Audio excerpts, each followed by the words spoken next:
Je me souviens, moi, de l'odeur de la mer. Comme je suis quelqu'un qui a grandi à l'Atlantique, j'adore l'odeur de la mer.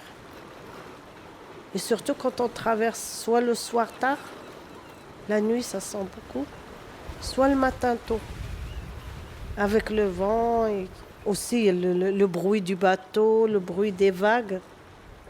On a hâte d'arriver à l'autre continent et de là on se sent chez nous, quoi.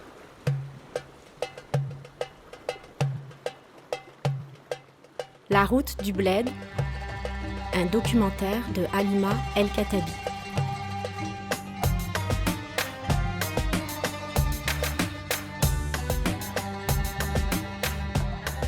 Dernier épisode, Gibraltar et l'odeur des grillades. Quand on arrive dans le bateau, c'est une autre histoire. On est content et on se dit, ça y est, il nous reste quelques heures et on est sur notre sol marocain. On sent un soulagement parce que le plus dur est passé. Et là, je te dis pas, c'est la bagarre au lavabo pour se laver, pour se faire belle, pour sortir la plus belle robe. Les enfants, les habits tout neufs. Et là, tout le monde se bouscule. C'est vraiment la bousculade. La bousculade. J'étais content d'être sur un bateau, d'aller à l'extérieur du bateau, de voir la mer, de regarder le bateau partir du rivage. Le bateau, c'était quand même un souvenir sympa. Même s'il y avait du monde et que pour aller aux toilettes, c'était compliqué. Pour manger, c'était compliqué. Il y avait beaucoup de monde, hein. Je sais pas s'il y avait différentes classes, etc. En tout cas, nous, on n'était pas en première classe. Un truc que j'attendais, moi, c'était d'aller prendre une canette de coca au distributeur. On avait tout, je sais pas si les gens le faisaient, mais on s'arrêtait, puis on mettait une pièce, je crois que c'était de 100 pesetas, là, et puis on avait une canette de coca, là, hein. C'était le Noël. C'était le Noël du voyage. La première des choses qu'on finit par faire quand on rentre dans le bateau, Aller sur le pont. Voir des dauphins. Des dauphins. Des dauphins. Des je me dauphins. souviens. C'est la seule et unique fois de ma vie où j'ai vu des dauphins, moi. Et en fait, quasiment, on passe notre temps sur le pont. T'es sur la mer, donc c'est un truc spécial pour un enfant, d'être sur la mer. Donc quand t'es petit, en fait, le bateau, c'est trop bien. Parce que la traversée en tant que telle, c'est le moment où déjà t'as de l'espace. Mais effectivement, le bateau, c'est là où tu rentres. En fait, tu rentres en contact direct avec des gens qui, en fait, viennent de vivre exactement la même chose que toi. Du coup, c'était presque devenu c'est des compagnons. Enfin, moi, je me souviens qu'on s'était fait des potes belges sur la route du Maroc, sur le retour ou l'aller, enfin, je sais plus, mais en tout cas, à l'attente du bateau. Et là, c'est la traversée. Ah, c'est magique, puisqu'on se mettait sur le bateau et on regardait les dauphins traverser et nous suivaient. Pour nous, c'était un manège, quoi, pour les enfants. Pour les parents, c'était le seul moment où ils pouvaient aller se détendre un peu, parce que la voiture, dans le ferry, elle était en sécurité, et puis ils pouvaient se reposer un peu pour reprendre la route après sur Tanger, quoi. Normalement, on arrivait là-bas, on achetait nos billets. Mais déjà, quand ils te donnent le numéro de cabine, ils ne te donnent pas la même cabine que le mari. C'est une modalité les Espagnols. Quand tu veux faire la couchette, ils ne te laissent pas rentrer avec ton mari. Ils rentrent dans une couchette et toi, tu rentres dans une autre couchette. Et les Espagnols, j'ai dit, mais moi, je suis mariée, je suis française. Je suis pas, même si je suis d'origine marocaine, je suis française. Mon mari est français, moi, française. Il a dit, non, c'est votre royaume qui nous dit qu'il ne faut vraiment pas... C'est une institution du Maroc. Après, tu peux changer la cabine, hein. Il n'y a aucun problème, personne qui vient vérifier est-ce que tu es avec ton mari. Alors, les gens, ils se mélangent, chacun il prend la place qu'il veut et tout ça. Ah, c'était vraiment une expérience, hein. J'ai jamais vu, hein. Voilà, là, on est soulagé, on dit, ça y est, dans quelques heures, dans quelques minutes, on est de l'autre côté de la... Et on avait une joie immense d'arriver au Maroc, pour voir les parents, pour voir les frères et sœurs, voir tous les nouveau-nés qui sont nés entre une année et une autre. Et de là, on se sent que ça y est, on est proche de la famille, on est heureux. C'est comme si on a passé un examen et on a eu le résultat.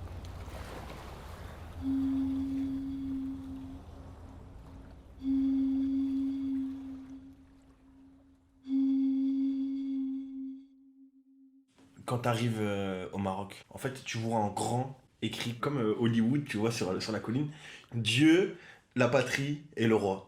Ça, c'est un truc, c'est marquant. Ça. Sur une colline avec les lumières, parce que moi je me souviens qu'on arrive souvent de T'arrives nuit souvent de nuit. et tu vois les lumières de la ville Ouais. avec ce truc-là éclairé Ouais. par des gros projecteurs. Même en étant gosse comme ça, on avait cette joie d'être dans un pays où on comprend tout le monde, on connaît tout le monde, on connaît les coutumes, etc. On a l'impression pas de renaître parce qu'on était encore gamin, mais on a l'impression d'avoir quelque chose que tout le monde ne peut pas avoir. On passe la douane à Tanger ou à Ceuta, et alors là, on a l'impression qu'on est les rois du monde parce qu'on arrive dans un pays dont on connaît la langue, on connaît les coutumes, on connaît la route, et là, on se sent les plus forts, quoi. Et là, on s'arrête, on mange des tagines, du méchoui, enfin des grillades. Ah ouais. Il y a une odeur au Maroc Ouais. et il y a trop peu de personnes qui s'y retrouvent, mais je trouve que ça sent le grillé au Maroc. Ça sent la grillade. Ça sent la grillade une fois que tu arrives au Maroc. Je pense que L'air c'est est psychologique. différent. Non mais c'est vrai, je te jure. En fait, il aime tellement la bouffe du Maroc, je pense que t'es là, dans ton cerveau, il y a des signaux en fait mais ça qui sent. disent je vais bien manger.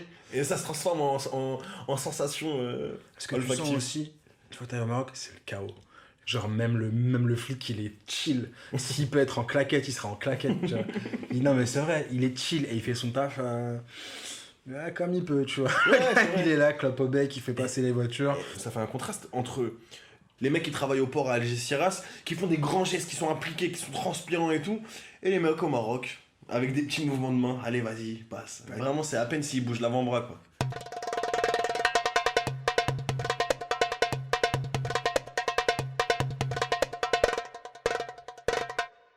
Quand on sort du bateau, ça y est, on y est. Après, il reste, ça dépend pour chacun, le nombre de kilomètres à faire à partir du port jusqu'à la maison. Bon, en ce qui nous concerne, il fallait encore rouler. Des fois, il faut compter 3 heures en moyenne pour aller jusqu'à Fès ou à Kénitra après, ça dépend. On est content d'arriver, même si on sait qu'on a encore de la route et que cette route-là, elle est pire.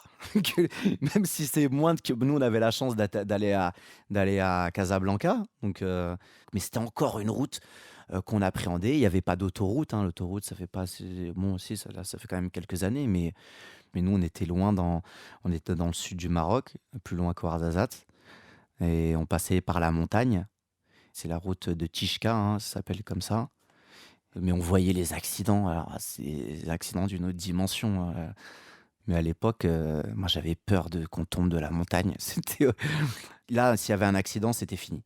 La route, voilà, la route, elle continue. Même arrivé en vacances, la route continue. Quand on arrive, c'est la famille, il y a des fois les voisins qui arrivent, des fois il y a les cousins qui arrivent. C'est vraiment un moment de fête et tout ça. Surtout nous, moi, ce qui me manque beaucoup, c'était quand mes parents étaient encore vivants. C'était chez nous, on dirait un mariage. En tout cas, il y a tout le temps, on fait la musique à fond. Mon père, il dansait, ma mère, elle dansait, les youyous, tellement que les voisins, ils disent « Ah, vous avez un mariage ?» Je dis « Non, on est en train de célébrer parce qu'on était ensemble. » Même s'il y avait la fatigue, le trajet, on n'avait pas beaucoup de moyens, c'était une bonne ambiance. Il fallait faire 4 kilos, 5 kilos de frites, les enfants qui prennent les frites avant que ça finisse, les claquements des portes, les montées dans les escaliers, descendre d'escalier, sauter sur les matelas. Ma mère, elle avait marre. Elle a dit, est-ce que vous faites ça chez vous? Et après, ça y est, c'est les voisins, les cousins, la fête, les manger. On fait des méchouis. C'est pas la même vie comme ça en France, c'est pas pareil. Quand on arrive, c'est vrai que malgré la fatigue, le manque de sommeil, tout ça, en fait, c'est bizarre, mais on retrouve quand même, comme je dis, l'énergie de continuer à faire des efforts, de nettoyer, de s'installer, et on le fait de bon cœur, naturel, en fait. C'est peut-être la joie de rentrer chez soi. Il y a toujours quelque chose, je pense, d'inexpliqué, c'est inconscient.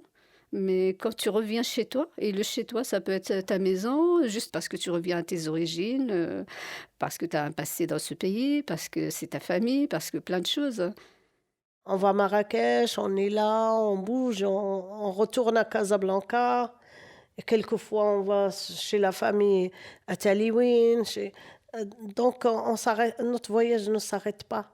C'est-à-dire, on prend des pauses, mais on continue quand même à rouler. Ça faisait partie de notre mode de vie. On partait, on savait qu'on partait, qu'on faisait cette route. Mais toutes les familles, on était obligés. On était obligés de faire cette route. On n'avait pas le choix. Et c'était horrible. C'était atroce. Et moi, j'ai un petit garçon, je n'aimerais pas qu'il vive la même chose. Mais avec du recul, c'est pas un truc que je regrette, hein. Au contraire. Ça a forgé notre tempérament.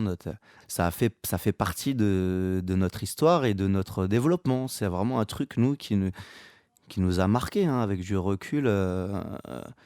Et même aujourd'hui, j'aimerais la refaire, cette route. Mais bon, ça aura plus la même saveur.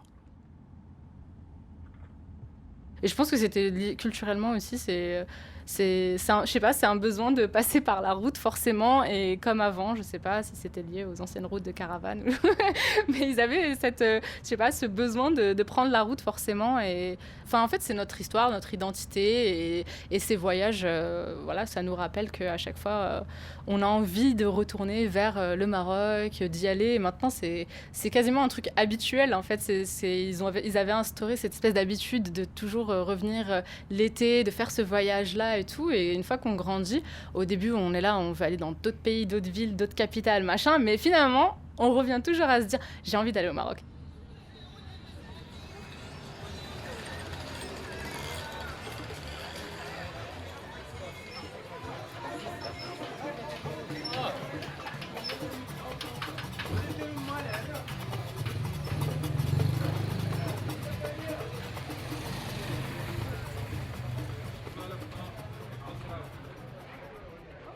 La route du Maroc, c'est le seul et unique moment dans toute l'année où on est pendant 48 heures, tous les 5, en fait, avec les parents, dans un endroit où, en fait, on est forcé, mais en fait, ça devient un plaisir de discuter avec eux. Et donc, du coup, en fait, on s'avoue des trucs, et puis on fait le bilan de l'année, très souvent. C'est vraiment des moments privilégiés, hein, après tout, de famille. Et pour le coup, je pense que ça soude vraiment des familles de faire ça. Et c'est en ça que, franchement, je trouve ça génial. Au bout du voyage qui était aussi long, on rencontre des gens qu'on aime. On trouve les gens qu'on aime, qui sont nos parents, nos frères et sœurs qu'on a quittés depuis une année, voire 2 ans. Parce qu'au début, on n'avait pas les moyens d'y aller tous les ans. Au début, le mari seul qui travaille, on a des enfants en bas âge, ça coûte très cher. Plus, on vient d'arriver en France pour s'installer, pour se meubler, pour avoir le logement qu'il faut et tout ça. C'est pas très économique. Donc du coup, on attend 2 ans pour préparer le voyage. On achète la petite voiture d'occasion pour tout ce qu'on a économisé dans l'année pour y aller le déposer dans ce voyage. Au fait, nos vacances, ce n'était pas des vacances.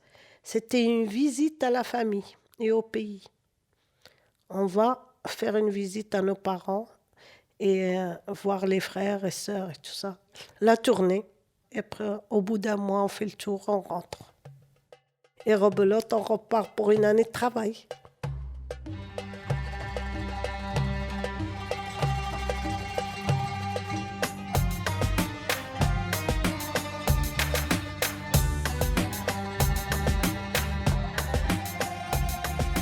Arte